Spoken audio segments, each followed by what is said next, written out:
주님을 향한 노래 중심 잃은 예배 내려놓고 이제 나 돌아와 주님만 예배해. 여러분, 하나님의 일하심, 그 일하심 속에 두 가지 놀라운 일이 두 가지로 분류해 볼 수 있습니다. 먼저 이루어 놓으신 기사, 하나님이 이미 이루어 놓으신 기사가 있습니다. 그게 뭡니까? 천지 창조부터 시작해서 자연 모든 만물이 하나님이 이루어 놓으신 기사예요. 그래서 우리는 사실은 기적 속에 살고 있는 거예요. 지구가 이렇게 돌아가는 건 기적이죠. 여러분, 조금만 궤도가 잘못돼도 별과 별이 막 부딪힐 텐데 이 온 우주가 참 얼마나 아름답게 질서 있게 움직입니까? 자연의 모든 법칙이 기적이 아닙니까? 우리가 오늘도 이렇게 살아있다는 것이 기적이죠. 그 우리 삶 속에서 조그만 바이러스 하나가 들어와서 요동을 치니까 온 세계가 지금 죽음의 두려움 속에 있지 않습니까? 하나님의 역사가 그냥 무질서하게 나간다면 우리는 금방 죽고 말 것입니다. 놀라운 이미 이루어진 기적을 누리고 사는데 사람들은 그걸 생각지 않죠. 우리는 생각해야죠. 근데 그보다도 놀라운 게 뭡니까? 하나님께서 우리를 위해 이뤄놓으신 구원의 기적. 어떻게 하나님 자신이 육신을 입고 우리 가운데 옵니까? 육신을 입고 오셔서 자기 아들 예수 그리스도를 우리 가운데 보내주신 하나님이 스스로 십자가 지시고 우리를 위해서 죽는 것다는 그 자체가 기적인 일인데 죽음을 깨뜨리고 부활하셔서 하늘보다 우편한 데서 지금도 저와 여러분을 위해서 기도하고 계시니 놀라운 일입니다. 원더풀입니다. 미라클입니다. 이것이 기사인 줄로 믿습니다. 이미 저하고 여러분은 이미 이루어진 기적 속에 살고 있습니다. 그래서 다윗이 그것을 알기 때문에 내가 이미 이루어진 기적 속에 살고 있기 때문에 나는 하나님께 도움을 요청하고 나는 하나님께 지켜주시기를 기도하고 나는 하나님께 피하겠습니다. 이것이 다윗의 고백에 존귀함을 지키는 고백이 다윗에게 있었습니다. 여러분, 내가 이미 이루어진 기적 속에 들어오고 보니까 죽을 수밖에 없고 버림받을 수밖에 없는 내가 어떻게 바뀌어진 존재가 됐습니까? 베드로전서 2장 9절에 보니까 그러나 너희는 택하신 족속이요 왕같은 제사장들이요 거룩한 나라요 그의 소유가 된 백성이니 이는 너희를 어두운 데서 불러내 그의 기한 빛에 들어가게 하신 이에 나온 덕을 선포하게 하려 하심이라. 내가 하나님의 일하심을 놓고 그 속에 들어와 보니까 내가 보통 존재가 아니다. 하나님이 나를 이렇게 만들어 놓고 계시고 그리고 이 일이 한 번 주어진 기적이 아니라 계속적인 기적이 되어져서 내 존재가 새로워졌다. 고린도후서 5장 17절 바울의 고백이 내 삶 속에 일하시는 하나님의 일하심에 대한 고백이 되길 바랍니다. 그러니 누구든지 그리스도 안에 있으면 새로운 피조물이라 이전 것은 지나갔으니 보라 새 것이 되었도다. 오늘 주 앞에 나온 여러분이 이 시간에 다시 한번 주 안에서 새 것이 된 것을 믿으시기 바랍니다. 그리고 날마다 인생의 삶이 가면 갈수록 나를 새롭게 하시는 주의 은혜가 계속되어져서 고린도후서 4장 16절에 말하기를 그러므로 우리가 낙심하지 아니하노니 우리의 겉사람은 낡아지나 우리의 속사람은 날로 새로워지도다. 하나님이 이루어놓으신 기적을 인정하고 그 속에서 하나님의 일하심을 믿기만 해도 하나님 앞에서 내가 얼마나 존귀한 존재가 되고 보배로운 존재가 되고 택한 족속으로서 날마다 새로워지는 자리에 있는지 감격하지 않을 수 없죠. 이것이 하나님이 일을 행하시는 하나님의 기사의 첫 번째 모습이고요. 하나님의 기사의 또 다른 모습은 두 번째 뭡니까? 하나님의 일하시면 우리의 삶 속에 직접적으로 따르는 기사가 있습니다. 과거에 십자가 위에서 이뤄놓으신 하나님의 기적이 지금까지 유효해서 우리의 삶을 덮고 있지만 여러분의 삶의 현장에 여러분이 어디에 있든지 거기에서 하나님이 기사를 행하십니다. 그래서 우리가 뭐라고 시작합니까? 예배할 때 나는 예배자입니다. 지금 이 자리에서 여기에서 언제나 어디에서나 하나님을 예배합니다. 왜? 내 삶에 이루어진 기적만 있는 게 아니라 계속 따라오는 기적이 있기 때문에 여러분 두려워하지 말고 염려하지 말고 존귀함을 지킵시다. 하나님이 여러분 속에 오늘도 일하고 계십니다. 놀라운 일이 벌어집니다. 그래서 우리가 믿는 자가 돼서 복음을 전하면 놀라운 일이 나를 따라온다고 마가복음 16장 17절로 18절에 말씀했습니다. 믿는 자들에게는 표적이 따르니 곧 그들이 내 이름으로 귀신을 쫓아내며 새 방언을 말하며 뱀을 집어 올리며 무슨 독을 마실지라도 해를 받지 아니하며 병든 사람에게 손을 얹은 즉 나으리라 하시더라. 놀라운 표적들이 하나님의 일하심을 인정하는 사람에게, 존귀함을 지키는 자에게 하나님이 존귀하게 살 수 있도록 은혜로 함께 해주시고 역사해 주십니다. 우리는 코로나19라는 극심한 고난 속에서 하나님이 불러주신 존귀함의 확신으로서 우리를 향한 하나님의 일하심에 대해 하나님의 나를 지켜주소서, 내가 주께 피하나이다, 이런 고백을 가지고 당당하게 망언진세의 자세로 우리의 삶을 향해 또 나아갑시다. 두 번째, 주는 나의 하나님이라는 자부심을 가짐으로 존귀함을 지킵시다. 존귀함을 보호해 주시는 분은 하나님이시지만 존귀함을 지키는 일은 누구의 몫이라고 그랬습니까? 우리의 몫이라고 그랬습니다. 은혜는 거저 부어주는 은혜입니다. 누구나 받는 은혜입니다. 그러나 그 은혜를 지키고 누리는 것은 우리 일입니다. 어떤 사람은 그 은혜를 값없이 여기고 그 은혜를 저버리는 자가 있는가 하면, 어떤 사람은 아예 받아들이지 않는 사람이 있는가 하면, 어떤 사람은 그 은혜를 받아들여서 그 은혜 속에서 감사하며 사니까 갈수록 더 존귀한 자가 되고 하나님의 보배롭게 여기셔서 세워주는 사람이 있죠. 하나님이 우리를 존귀한 자들이라고 불러주신 이 은혜를 지키기 위해서 우리는 무엇보다도 어떻게 합니까? 야훼 하나님을 나의 하나님으로 담대하게 고백할 수 있는 믿음의 자부심을 확고하게 가져야만 할 줄 압니다. 오늘 다윗이 시편 16편 2절에서 이 믿음의 고백을 합니다. 내가 여호와께 아뢰입니다. 내가 고백합니다. 뭘 고백합니까? 큰 소리로 따릅니다. 주는 나의 주님이십니다. 여러분, 하나님을 나의 주님으로 고백할 수 있기를 바랍니다. 시편 118편 28절에 같은 고백이 나옵니다. 주는 나의 하나님이시라. 내가 주께 감사하리이다. 주는 나의 하나님이시라. 내가 주를 높이리이다. 반복적으로 주는 내 하나님이십니다. 주는 내 하나님이십니다. 주만이 나의 하나님이십니다. 여러분, 이사야 선지자는 이사야서 25장 1절에 고백했습니다. 여호와여, 주는 나의 하나님이시라. 내가 주를 높이고 주 이름을 찬송하오리니 주는 기사를 내 쪽에 정하신 뜻대로 성실함과 진실함으로 행하셨습니다.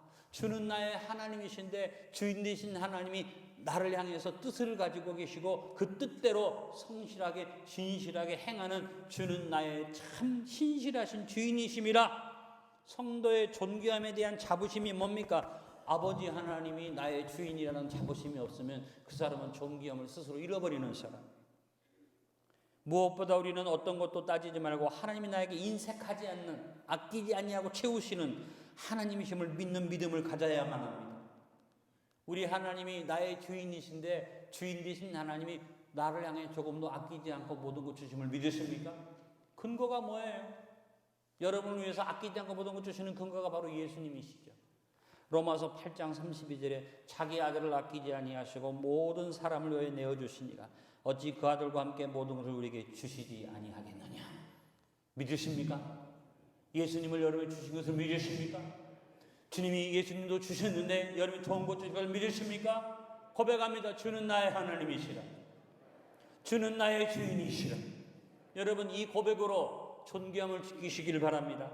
우리는 코로나19라는 극심한 고난 속에서 하나님이 불러주신 존귀함의 확신으로서 주는 나의 주님이시오니 주밖에는 나의 복이 없다 하였나이다라고 성도의 자부심을 고백하며 당당하게 망언진세의 자세로 나아갈 수 있기를 바랍니다. 세 번째, 하나님의 성실하심과 진실하심에 대해서 성도로서의 책임감을 가짐으로 존귀함을 지킵시다. 오늘 2절 하반절에 다윗이 말합니다.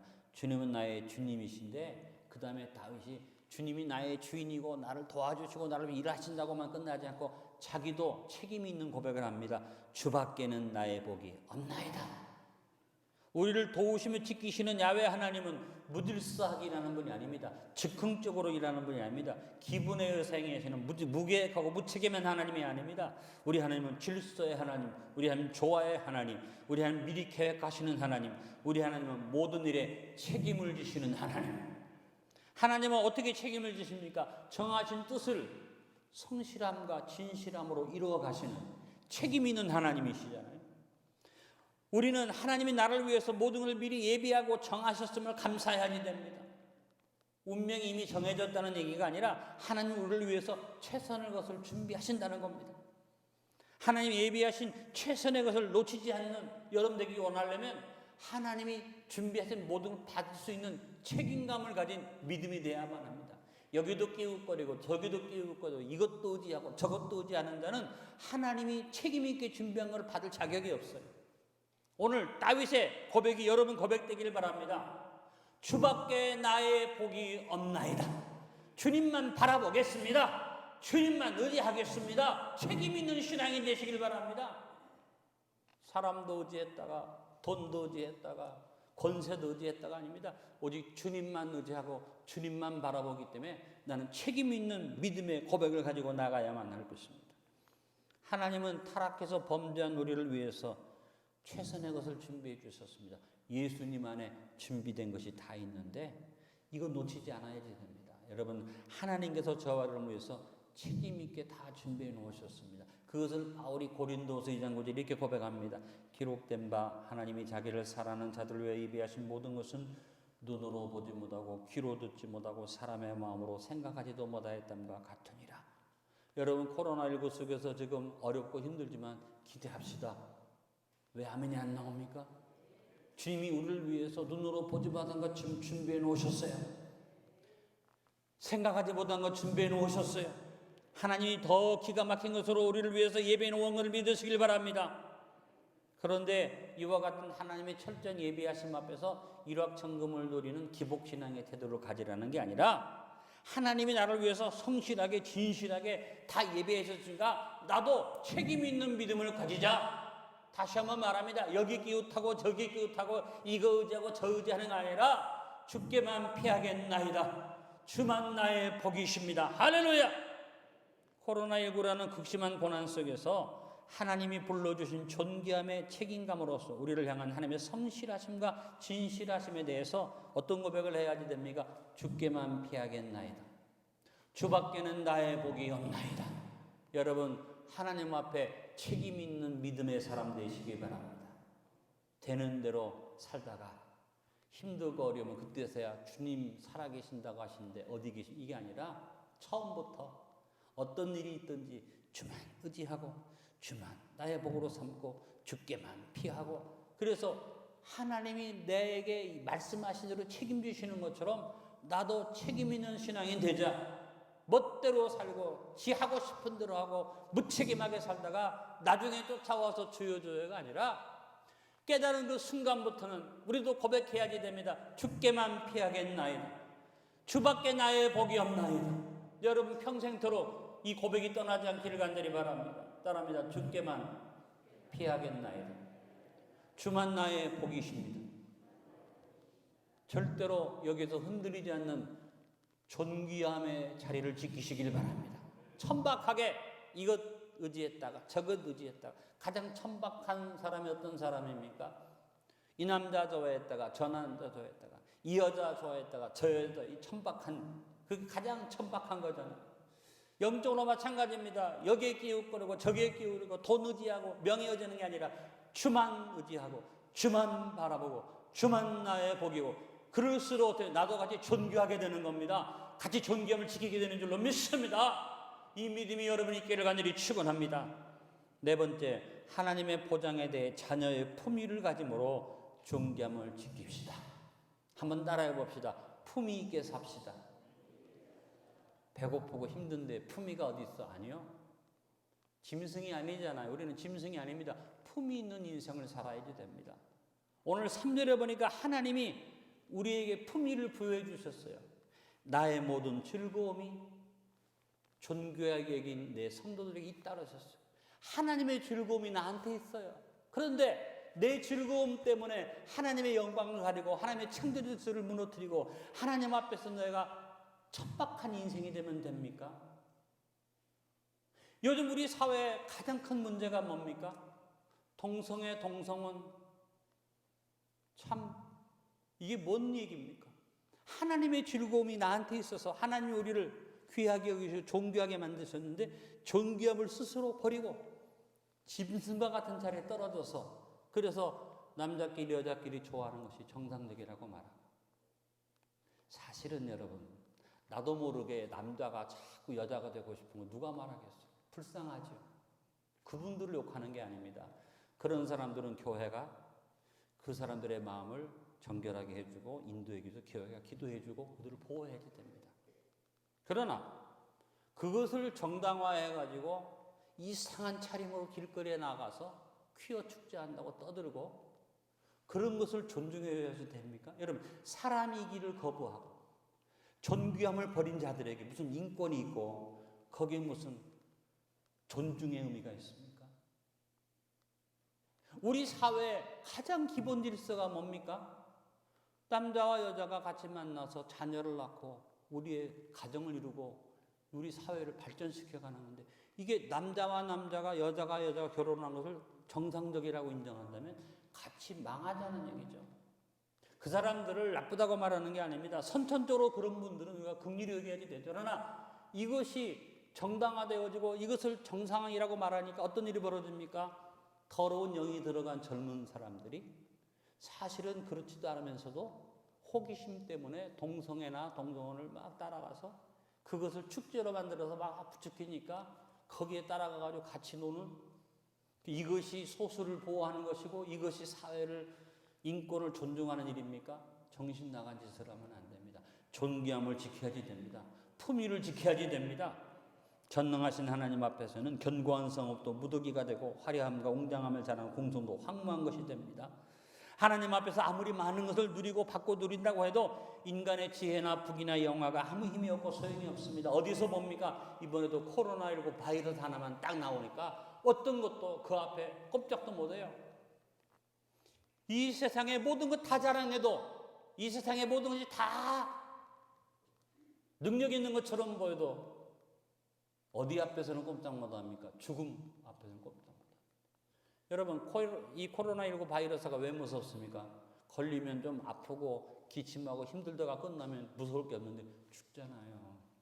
무수히 많은 사람이 막 죽어버리잖아요. 그러니까 죽음이라는 이 앞에서 온 세계가 발발발발 떨고 있습니다.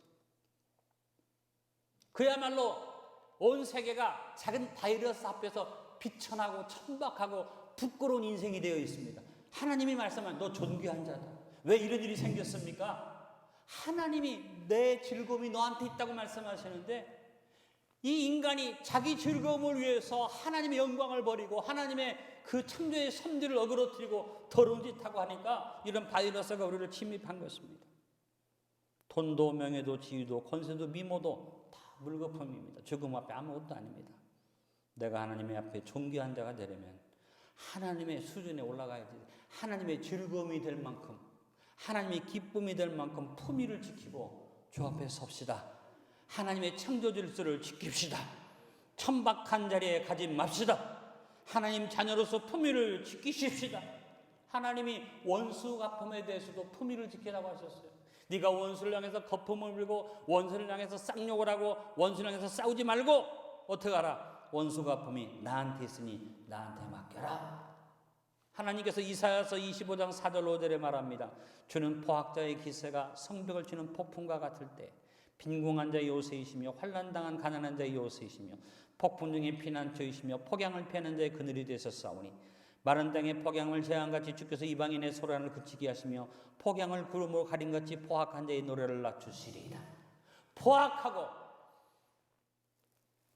더러운 사람들이 난리를 쳐도 그 원수 앞에서 우리가 싸울 필요가 없다. 어떻게 해라? 품위를 지켜라. 하나님이 함께 하십니다.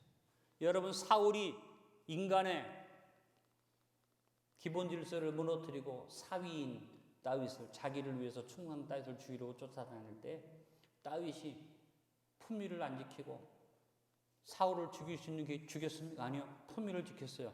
하나님이 기름 부음 받은 자에 손대지 않게 품위를, 성도의 품위를 지켰어요. 그리고 누구에 맡겨? 하나님 손에 맡겼어요. 그랬더니 하나님이 그를 축복해 주셨어요. 여러분, 우리는 성도입니다. 성도의 품위를 지키시기 바랍니다. 나하고 생각이 좀 다르다고, 내가 생각하는 방향으로 가지 않는다고, 그래서 입에 더러운 말을 담고 더러운 폭언을 해대고 그리고 더러운 행위를 해서 적어도 예수 믿는 우리가 본이 되지 못하는 행동을 하면 하나님이 영광 가려요. 우리가 할 일은 뭡니까? 하나님께 영광 드리는 일입니다. 하나님 위를 높이는 일입니다. 적어도 예수 믿는 사람의 품위를 지키는 여러분 되시길 바랍니다. 적어도 자존심을 지키는 여러분 될 수 있기를 간절히 바랍니다. 근거도 확실치 않고 증거도 뚜렷치 않는데 그냥 근거도 확실치 않는 얘기를 가지고 떠들어가지고 온 나라를 시끄럽게 하면서 그것을 막 잘하는 것처럼 떠드는 사람이 있습니다. 저한테 공격하는 분들이 있어요. 왜 기도만 하냐? 기도만 하면 다 되느냐? 그러나 저는 그렇게 생각합니다. 기도만 하고 있습니까? 아닙니다. 여러분, 우리는 품위를 지켜야지 됩니다. 하나님의 백성답게 살아가야지 됩니다. 절대로 천박한 자리에 가지 않는 여러분들 되시기를 간절히 바랍니다. 어떤 경우에도 하나님 우리의 보장되어 주지 않습니까? 우리를 지켜주십니다. 그러니까 어떤 일이 지금 우리나라가 풍전등화 같은 위기가 온다 할지라도 우리는 어떻게 의연해야지 됩니다. 태연해야지 됩니다. 제가 상황을 모르고 타협하고 주저앉는 얘기 아닙니다. 우리는 믿음이 있습니다. 뭔 믿음이 있습니까? 이사야서 41장 10절에 말씀하셨습니다. 두려워하지 말라, 내가 너와 함께함이라. 아멘이 안 됩니까? 놀라지 말라, 나는 내 하나님이 됩니다. 내가 너를 굳세게 하리라. 참으로 너를 도와주리라. 참으로 나의 오른손으로 너를 붙들리라. 하나님의 보장을 믿으십니까? 그러면 품위 있게 행하시길 바랍니다. 요만한 일에 벌벌벌 떨고 온갖 부정적인 말을 내뱉고 그래서 마치 대한민국이 다 무너지는 것처럼 말하지 마시고 하나님의 믿음을 가지고 기도하면서 하나님이 지키시는 것을 확신하면서 우리가 나갈 수 있기를 바랍니다. 하나님은 악한 자의 화살을 피하게 하실 뿐 아니라 악한 자의 악을 무력하게 만드시고 그 거센 악을 꺾으시는 분입니다. 대한민국이 악이 횡행한다면 하나님께서 하나님의 뜻을 따라 안다고 해서 자유 대한민국이 무너진 일이 있다면 하나님이 드러내실 것이고 하나님이 밝혀내실 것이고 그것이 밝혀질 때는 저부터 목숨 걸고 불의와 싸울 것입니다. 그러나 그것이 뚜렷하게 드러나지 않을 때 우리가 괜히 필요 없는 쓸데없는 말을 함부로 하고 하나님 영광 가리지 않기를 바랍니다. 이사야서 43장 1절로 3절에 다시 한번 하나님의 보장을 가장 귀한 보장을 말씀드립니다. 야곱아 너를 창조하신 여호와께서 지금 말씀하시느니라. 이스라엘 너를 지으신 이가 말씀하시느니라. 너는 두려워하지 말라. 내가 너를 구속하였고 내가 너를 지명하여 불렀나니 너는 내 것이라. 내가 물 가운데로 지날 때 내가 너와 함께 할 것이라. 강을 건널 때 물이 너를 침몰하지 못할 것이며 내가 불 가운데로 지날 때 타지도 아니할 것이요 불꽃이 너를 사르지도 못하리니 대전하는 여호와 내 하나님이요 이스라엘의 거룩하니 내 구원자임이라. 내가 애굽을 너의 속량물로 구소와 스바를 너를 대신하여 주었노라. 여러분 하나님의 보장이 뚜렷하기 때문에 조급해하지 말고 불안해하지 말고 참지 못하여 품위를 잃어버리지 말고 원수가 아무리 강해 보여도 그 원수 앞에 굴복하지 말고 여러분 당당하게 주 앞에서는 믿음의 사람들이 되시길 바랍니다. 하나님의 자녀로서 품위를 지키고 우리의 존귀함을 지킵시다. 코로나19라는 극심한 고난 속에 있지만 하나님이 불러주신 존귀함의 품위를 가지고 우리가 어떤 말을 해야 됩니까? 주님의 즐거움이 되겠습니다. 내가 주님의 존귀함을 드러내겠습니다. 이런 마음으로 고백하면서 당당하게 망언진세의 자세로 우리의 삶을 향하여 나가는 저와 여러분 되어지기를 바랍니다. 오늘 말씀의 결론을 맺습니다. 지난번에 말씀드린 것처럼 에덴은 하나님의 선물이지만 저절로 이루어지지 않습니다. 경작과 지킴이 있어야만 합니다. 우리의 존귀함은 하나님이 부여해 주시는 선물이지만 우리가 성도로서의 존귀함을 지켜야만 합니다. 먼저 나를 위해 일하시는 하나님의 섭리에 대해 확신을 가짐으로 존귀함을 지킵시다. 다음으로 주는 나의 하나님이시라는 자부심을 가짐으로 존귀함을 지킵시다. 하나님의 성실하심과 진실하심에 대해 나도 책임감을 가진 자로서 존귀함을 지킵시다. 주밖에 나의 복이 없습니다. 이 고백을 가지고 나갑시다. 하나님의 보장에 대해 자녀의 품위를 가지고 마귀 앞에서 여러분 흔들리는 자가 되지 말고 하나님이 주시는 믿음의 마음으로 품위를 가지고 존귀함을 지키는 여러분 되시기를 바랍니다. 큰 소리로 고백합니다. 존귀함을 지킵시다. 기도하는 자로서의 존귀함, 하나님 자녀로서의 존귀함, 믿음을 가진 자의 담대함이 여러분의 있기를 주님의 이름으로 축원합니다. 생명의 말